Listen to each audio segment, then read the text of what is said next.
अस्सलाम वालेकुम, कैसे हैं आप सब। मैं उम्मीद करती हूँ आप सब खैरियत से होंगे। तो आज हम जो टॉपिक डिस्कस करने जा रहे हैं वो है द पोएटिक्स बाय एरिस्टोटल। ये लिटरेरी क्रिटिसिज्म का टॉपिक है और इसके कुछ पास्ट पेपर से क्वेश्चंस मैंने ऐड किए हैं।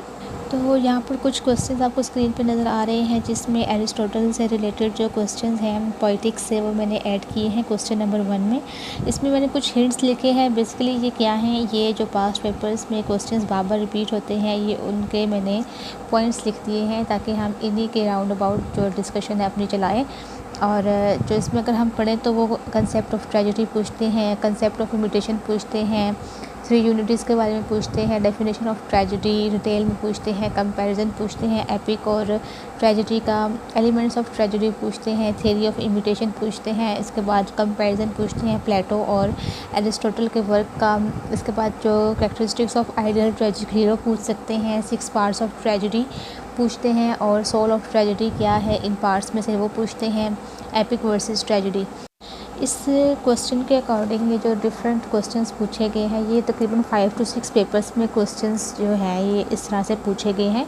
इसके अकॉर्डिंग मैंने एक आउटलाइन जो प्रिपेयर की है उसको अगर आप लोग देखें तो वो तकरीबन इन सब चीज़ों को ही डील कर रही है। बस आपने करना क्या है, जो चीज़ जो स्टेटमेंट क्वेश्चन में आएगी आपने उसके अकॉर्डिंग उस आउटलाइन को शफल कर देना है, चीज़ें ऊपर नीचे कर देनी है, बाकी बातें वही होंगी। अब पहले बल्कि हम इसकी आउटलाइन ही देख लेते हैं। सबसे पहले हमने बताना है इसमें इंट्रोडक्शन बताना है एरिस्टोटल का और पोएटिक्स का। वो हम पढ़ेंगे डिटेल में। पोएटिक्स के 6 पार्ट हैं, चैप्टर्स जो डिवाइड हुए हुए हैं वो 6 पार्ट हैं उसके। थ्योरी ऑफ इमिटेशन है इसमें। थ्योरी ऑफ इमिटेशन में वो 3 चीज़ों की बात करता है, मीडियम की, मोड की और ऑब्जेक्ट की। और उसके बाद डेफिनेशन आपने लाजमी करनी है इमिटेशन और ट्रेजेडी की। इसके बाद जो है वो 6 पार्ट्स हैं। Parts of tragedy in theory of imitation बताना है कि किस तरह से जो 3 इमिटेशन के मोड हैं वो उसके ट्रेजेडी के पार्ट्स कैसे उसके अंदर इम्प्लाई होते हैं। और इसके बाद ट्रेजेडी वर्सेस एपिक बताना है। इसमें कुछ एपिक की बताई हुई हैं कैरेक्टरिस्टिक्स और फिर ट्रेजिक हीरो की क्वालिटीज़। ये क्वेश्चन आए हुए हैं इस तरह से सेपरेट आए हुए हैं और बेसिकली सब में उसने क्या पूछा है, ट्रेजेडी से रिलेटेड कुछ ना कुछ पूछा है। तो जब ट्रेजेडी के बारे में बताएंगे तो ट्रेजेडी के पार्ट्स भी डिस्कस करेंगे, ट्रेजिक हीरो को भी बताएंगे, ट्रेजिक वर्सेस एपिक भी बताएंगे और उसके जो इमिटेशन की थ्योरी है वो भी बताएंगे। और डिफरेंट जो राइटर्स ने इमिटेशन का वर्क, इमिटेशन का प्रोसेस किया है वो बताएंगे। और सबसे मेन प्लेटो वर्सेस एरिस्टोटल बताएंगे इमिटेशन के प्रोसेस में। तो चीज़ें वही हैं, एक यही आउटलाइन जो है ना बेसिकली वो आपसे पूछेगा और इसी को आपने बस शफल करके ऊपर नीचे चीज़ें करके जिस चीज़ को वो पूछ रहा होगा उस पॉइंट ऑफ व्यू से या उसको पहले बताकर बाकी चीज़ें उसके डोमेन में आपने सेट कर देनी है। सबसे पहले तो आप देखेंगे कि एरिस्टोटल का पॉइंट ऑफ व्यू पोइट्री के रिलेटेड क्या था। वो पोइट्री को बहुत ज़्यादा एडमायर करता था और वो कहता था कि ये मोड ऑफ कैथारसिस है कि आप इसके थ्रू अपनी इमोशंस को बता सकते हैं। और इसी पॉइंट ऑफ व्यू की वजह से ये अपने जो टीचर प्लेटो थे उनसे बहुत ज़्यादा डिफ्रेंशिएट करता था। और यहाँ पर कुछ मैंने डिफरेंसेस लिखे हुए हैं वो आप लोग देखें तो प्लेटो की प्रेफरेंसेस बताई हुई हैं और एरिस्टोटल की। और इसमें जो मेन है वो 6 नंबर पे आप देखें जो इमिटेशन की डेफिनेशन है।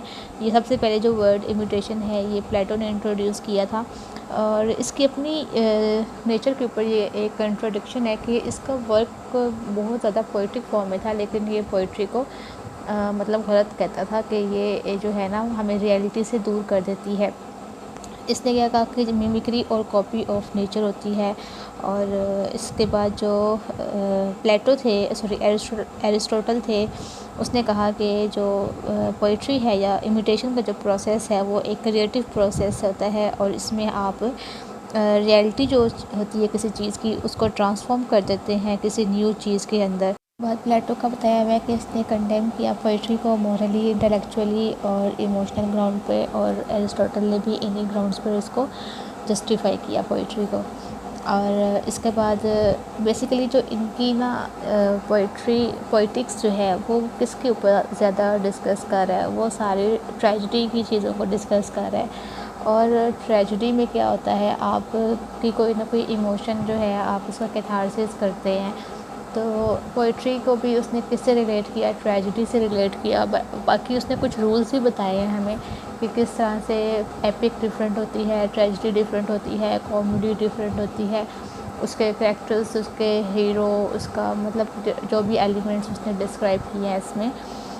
तो ये जो एरिस्टोटल ने पोइटिक्स वर्क लिखा वो उसकी बेस क्या है, पोइट्री है। और उसको जब प्लेटो ने एक डिफरेंट विज़न दिया कि कैथारसिस नहीं होना चाहिए बल्कि हमें अपने इमोशंस को एक्सप्रेस करना चाहिए, और पोइट्री जो है वो हमें रियलिटी से दूर करती है, ये किसी शैडो चीज़ का भी शैडो होता है, वो ऐसे कहता है प्लेटो इसको। तो इस पॉइंट को जस्टिफाई करने के लिए, पोइट्री को जस्टिफाई करने के लिए उसने फिर इसका कैथारसिस वाला पॉइंट ऑफ व्यू यहाँ से राइज़ होता है। और कैथारसिस में आप क्या देखते हैं, ट्रेजिडी जो है बेसिक चीज़ देखते हैं। ट्रेजिडी में लास्ट पे क्या होता है, कैथारसिस होता है। प्लेटो एंड एरिस्टोटल के दरमियान में जहाँ पर डिफरेंसेस थे वहाँ पर कुछ सिमिलैरिटीज़ भी थी, और वो सिमिलैरिटीज़ किन बेसिस पर थी वो हम अभी यहाँ डिस्कस करेंगे। एक तो इमिटेशन आर्ट पर, इमिटेटिव आर्ट दोनों ने डिस्कस किया। प्लेटो ने कहा कि ये मिमिक्री होती है और एरिस्टोटल ने कहा कि ये क्रिएटिव वर्क होता है।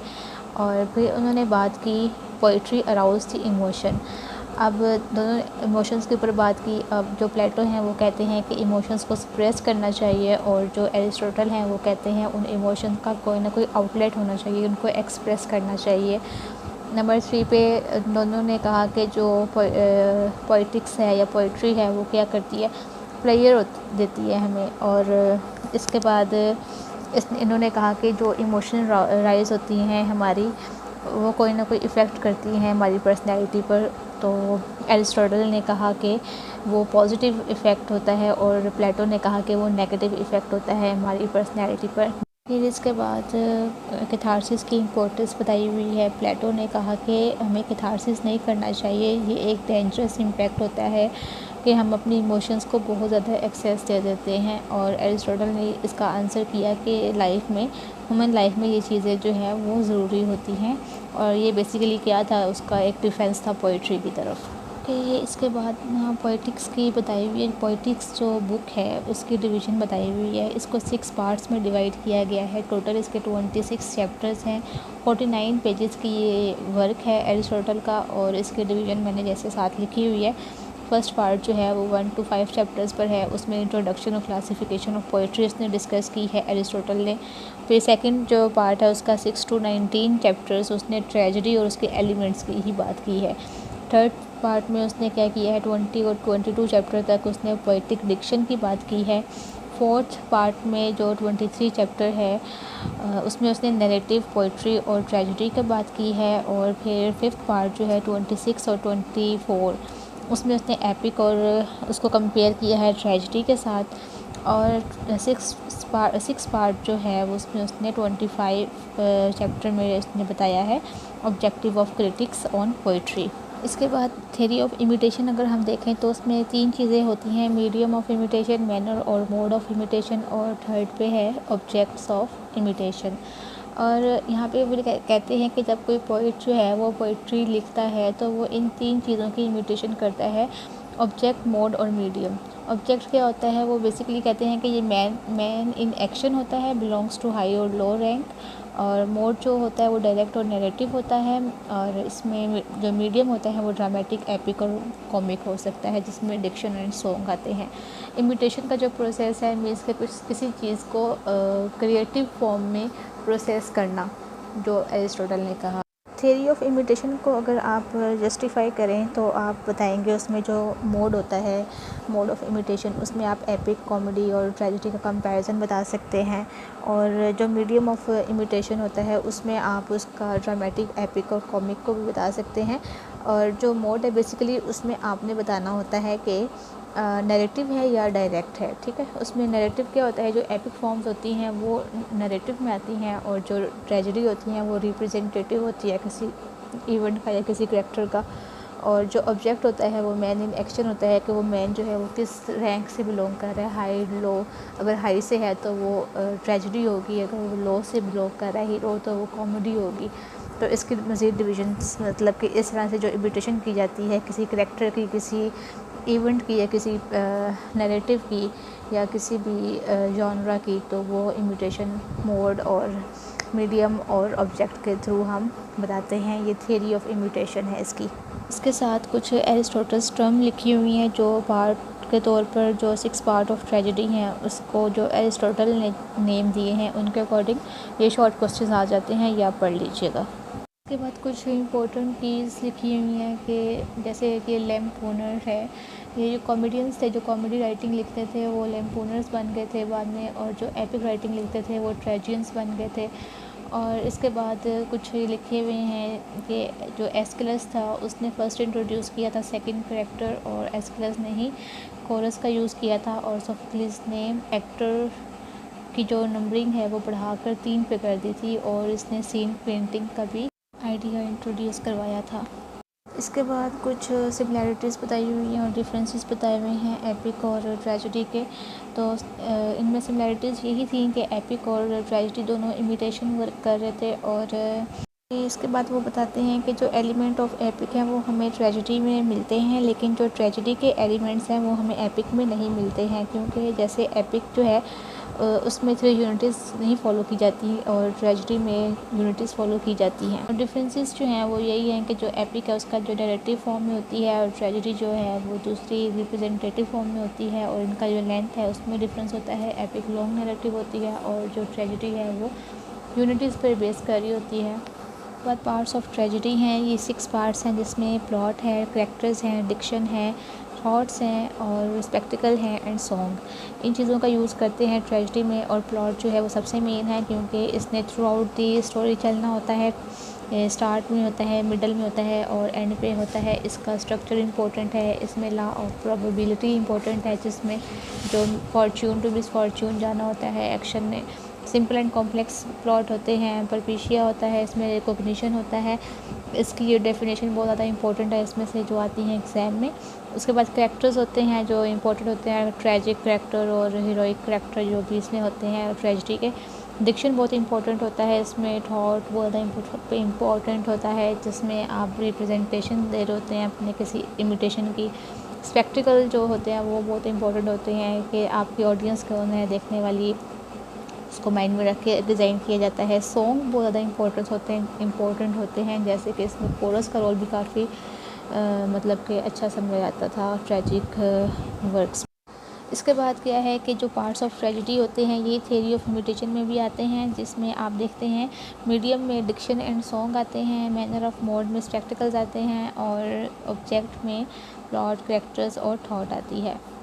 के बाद परपिशिया और रिकॉग्निशन की डेफिनेशन लिखी हुई है जो कि प्लॉट में आती हैं, ये आप लोग पढ़ लीजिएगा, ये शॉर्ट क्वेश्चन भी आता है। परपिशिया बेसिकली रिवर्सल ऑफ सिचुएशन होता है कि आपने जो सिचुएशन आपके साथ प्रेजेंट में थी उसका रिवर्स हो गया है। लाइक आपके साथ कुछ ट्रेजेडी हो गई, आप फॉर्च्यून से मिसफॉर्च्यून पे चले गए। और जो रिकॉग्निशन होता है वो change from ignorance to knowledge होता है कि आपको किसी चीज़ का इल्म नहीं था और आपको वो चीज़ का इल्म हो गया है। लाइक जो एडिपस की स्टोरी है उसमें क्या था, उसको इग्नोरेंस थी और उसने अपनी मदर से शादी कर ली थी और फिर उसके बाद उसको नॉलेज हुआ, तो ये रिकॉग्निशन थी। और वो आगे बताते हैं जो रिकॉग्निशन है ना वो 4 तरह से हो सकती है, उसमें साइन के थ्रू, कॉन्सिक्वेंसेस के थ्रू, मेमोरी के थ्रू, रीजनिंग के थ्रू। और जो साइन के थ्रू होती है उसमें आप कुछ साइन देखते हैं तो आपको रिकॉग्निशन होती है, आप कहते हैं अच्छा आपको कुछ चीज़ याद आ जाती है। और उसके बाद जो कॉन्सिक्वेंसेस कुछ हालात ऐसे हो जाते हैं कि आपको जो है ना कुछ चीज़ अपनी मेमोरी याद आ गई, आपको जो इग्नोरेंस था वो आपको नॉलेज में कन्वर्ट हो गया। मेमोरी आपको कुछ याददाश्त के तौर पे आप कुछ चोट लगी हुई है कैरेक्टर को, मीन्स के जो हीरोइक कैरेक्टर है चोट लगी, उसको अपनी मेमोरी याद आ गई, पिछली ज़िंदगी याद आ गई। रीजनिंग वो कुछ चीज़ों को कैलकुलेट करता है, समझता है, अंडरस्टैंड करता है और अपने इग्नोरेंस से नॉलेज की तरफ जाता है। और रिकॉग्निशन का प्रोसेस होता है यहाँ पर। ये बेसिकली आपने किस पे अप्लाई करना है, हीरोइक कैरेक्टर पे भी अप्लाई कर सकते हैं, प्लॉट पे भी अप्लाई कर सकते हैं, क्योंकि ये सब चीज़ें आपस में क्या हैं, इंटरकनेक्टेड हैं। एनाग्नोसिस है, इसमें क्या कहते हैं डिस्कवरी होती है, आपको डिस्कवर करते हैं अपने जो मिसफॉर्चून या फॉर्च्यून है उसको। इसके बाद सीन सफरिंग का आता है। सीन सफरिंग का होती है जिसमें आप डिस्ट्रक्टिव और पेनफुल एक्शन को देखते हैं, जैसे कि डेथ ऑन स्टेज और बॉडली एग्नी, वाउंड्स, जो मतलब कि आपको बहुत ज़्यादा कैथारसिस की तरफ भी लेकर जाते हैं। और फिर वो आगे बता रहा है 4 थिंग्स टू बी एम्ड है, मतलब कि जब कैरेक्टर डेलिनेशन होती है उसमें 4 चीज़ें देखी जाती हैं। जो मेन कैरेक्टर होता है वो कहते हैं कि कैरेक्टर मस्ट बी गुड, और उसमें मैनली वेलर होना चाहिए, मतलब कि वो बहादुर होना चाहिए ताकि हमें उसके लिए कैथारसिस हो बाद में जब उसके साथ कुछ बुरा होगा तो। ट्रू टू लाइफ होना चाहिए, लाइक रियल कैरेक्टर होना चाहिए, कोई सुपरमैन टाइप नहीं होना चाहिए। और कंसिस्टेंसी होनी चाहिए उसके अंदर, और मीन्स के उसको it should be continuous, realistic और कन्विंसिंग मैनर में, ताकि जो ऑडियंस है उसको मतलब एडमायर कर सके कि हाँ उसके साथ वाकई ही बुरा हुआ है। लाइक वो अपनी तरह का लगना चाहिए कि उसकी नेचर में चेंजेस आ सकती हैं, रियलिस्टिक पर्सन है, और मतलब कुछ नेचुरल फोर्सेस नहीं है उसके अंदर, वो एक रियल मैन है। बाद पोइटिक्स में कुछ टर्म्स यूज़ की गई हैं, अनरेवलिंग, कॉम्प्लिकेशन, ये इस तरह की टर्म्स आपने यूज़ करनी है अपने आंसर में। इनको हाईलाइट भी करना है मार्कर से ताकि एक अच्छा इम्पैक्ट भी आए। अनरेवलिंग क्या होता है कि जब beginning of change to end, मतलब कि जब किसी करेक्टर के अंदर कोई चेंज आ रहा होता है उसकी उस सिचुएशन से लेकर एंड तक की जो सिचुएशन होती है उसको अनरेवलिंग कहते हैं। और जो कॉम्प्लिकेशन होता है वो स्टार्ट टू चेंज, मतलब कि जब करेक्टर की स्टोरी स्टार्ट होती है तो वहाँ से लेकर जब तक उसकी पर्सनैलिटी में कोई चेंज नहीं आता तब तक की जो सिचुएशन होती है, जो टर्निंग पॉइंट तक की सिचुएशन होती है उसको कॉम्प्लिकेशन कहते हैं। उसके बाद ट्रेजिक हीरो का क्वेश्चन जो है उसमें देखते हैं जो अरिस्टोटल है उसने अपने हीरो को कैसे डिज़ाइन किया है। एक तो वो कहता है कि उसको ऐसा होना चाहिए कि जो पिटी एंड फियर अराउज़ करे, ठीक है। अब वो कहते हैं कि अगर एक इंसान बहुत ही बुरा है और उसके साथ लास्ट पे कुछ बुरा हुआ है तो लोगों के अंदर उसको लेकर पिटी एंड फियर अराउज़ नहीं होगा। तो वो कहते हैं कि जो ट्रेजिक हीरो है उसका अच्छा होना ज़रूरी है, हाई रैंक का होना ज़रूरी है, ताकि जब उसके साथ कुछ बुरा हो लास्ट पे तो ऑडियंस को लगे कि वो डिज़र्व नहीं करता था और ऑडियंस में क्या हो, कैथारसिस हो। तो यहाँ पर जो अरिस्टोटल हैं वो अपने ट्रेजिक हीरो को बताते हैं कि जो उसके साथ लास्ट पे मिसफॉर्च्यून होगा वो उसके एरर ऑफ जजमेंट की वजह से होगा, ठीक है, उसकी वॉइसेस और डिप्रेविटी की वजह से नहीं होगा।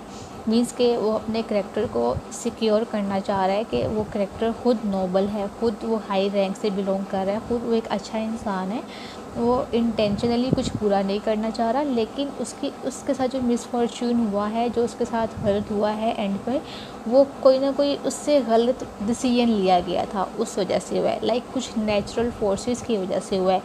वो कहता है कि जो हमारा ट्रेजिक हीरो है must be one of those who enjoying great reputation and prosperity, और फिर उसकी जो लाइफ है वो प्रॉस्पेरिटी से एडवर्सिटी की तरफ जाएगी। बाद कुछ वर्क्स की एग्जांपल भी दी गई हैं जिसमें हाई रैंक के ट्रेजिक हीरो को डिस्कस किया गया है जिनके साथ लास्ट पे मिसफॉर्च्यून हुआ। और इसके बाद फर्स्ट रैंक और सेकंड रैंक बताया हुआ है। फर्स्ट रैंक और सेकंड रैंक में वो कहता है कि ऑडियंस अक्सर कंफ्यूज हो जाती है। जो फर्स्ट रैंक होता है वो एक किस्म का हाई रैंक होता है। इसके बाद वो फर्स्ट रैंक को जस्टिफाई कर रहा है कि जो चेंज है फॉर्चून में वो फ्रॉम गुड टू बैड होता है। और उसके बाद वो कहता है वो जो उसके साथ मिसफॉर्च्यून हुआ है वो सब वॉइसेस की वजह से नहीं हुआ, बल्कि वो किसी न किसी एरर की वजह से हुआ है। फिर कुछ वो ट्रेजिक करैक्टर्स की एग्जांपल भी देता है यहाँ पे, जैसे इडिपस वगैरह। इसके बाद वो अपने ट्रेजिक हीरो को मज़ीद जस्टिफाई करते हुए बताता है कि अगर वो अपने ट्रेजिक हीरो को एज मतलब कि एक नेचुरल जो मैन होता है उसके तौर पे नहीं लेता और उसको गुड मैन के तौर पे प्रेजेंट करते हैं, तो वो हैप्पीनेस से अगर मिजरी की तरफ जाएंगे तो वो एक अच्छा इम्पैक्ट नहीं आएगा ऑडियंस को। इसके बाद जो कहता है कि अगर मैं ट्रेजिक हीरो को बैड मैन को एक ट्रेजिक हीरो के तौर पे लेता हूँ और वो मिजरी से हैप्पीनेस की तरफ जाता है तो ये तो बिल्कुल भी ट्रेजिक नहीं होगा। और फिर वो कहता है कि अगर मैं एक बैड मैन को एज अ ट्रेजिक हीरो लेता हूँ और वो हैप्पीनेस से मिजरी की तरफ जा रहा है तो ये भी बिल्कुल अनफिट है, क्योंकि वो डिज़र्व करता होगा। और 4 नंबर पे वो बताता है कि क्रिटिक्स ने डिस्कस किया कि इसने उन कैरेक्टर्स को डिस्कस नहीं किया जो कि गुड मैन हैं लेकिन वो मिजरी से हैप्पीनेस की तरफ जा रहे हैं। मतलब जो इस तरह के कैरेक्टर्स होते हैं ना, रियल लाइफ में आप देखेंगे कुछ अच्छे लोग होते हैं जो कि जिनके साथ स्टार्ट में कुछ बुरा हुआ होता है लेकिन आखिर में उनके साथ अच्छा हो रहा होता है। तो इस तरह के जो कैरेक्टर्स हैं ट्रेजिक हीरोज़ या हैं वो डिस्कस नहीं किए एरिस्टोटल ने।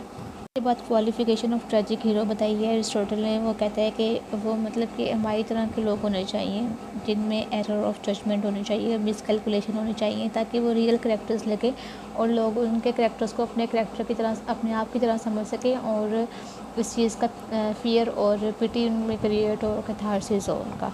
इसके बाद यहाँ पर कुछ ऑब्जेक्शंस हैं जो क्रिटिक्स ने लगाए हैं। वो कहता है कि ये हमेशा फेट को रिस्पॉन्सिबल करता है किसी भी ट्रेजिक इवेंट के लिए, बल्कि ह्यूमन एक्शंस भी जो हैं वो रिस्पॉन्सिबल हो सकते हैं किसी बैड फॉर्चून के लिए। इसके बाद जो लुकस हैं वो इसको बताते हैं जो ट्रेजेडी है बेसिकली वो क्या है। वो कहता है कि बिल्कुल ही फेट के अंडर आकर किसी के साथ कुछ बुरा हो जाना ये भी ट्रेजेडी नहीं है। ना ही वो कहता है कि when they are destroyed by their enemies, जैसे कि हेनरी फोर्ड जो है उसकी डिस्ट्रक्शन के बारे में बताता है। वो कहता है बल्कि जो ट्रेजेडी है वो तब होती है जब destruction is the work of those wish them well और the work of their own unwitting hands. मतलब वो कहते हैं कि आपके साथ ट्रेजेडी तब होती है जब आपके जो वेल विशर्स होते हैं वो आपके साथ कुछ बुरा करते हैं, वो आपके साथ आपकी डिस्ट्रक्शन का बायस बनते हैं, या फिर आप अपने हाथों से ही अपनी कोई तबाही कर लेते हैं, तो वो ट्रेजिक होते हैं। इसी के साथ आज की वीडियो ख़त्म करते हैं। हम मिलते हैं किसी न्यू टॉपिक के साथ किसी न्यू वीडियो में। तब तक के लिए अल्लाह हाफ़िज़। अपनी दुआओं में याद रखिएगा और अगर कोई कन्फ्यूजन हो तो आप मुझे बता सकते हैं। और तब तक के लिए अल्लाह हाफ़िज़।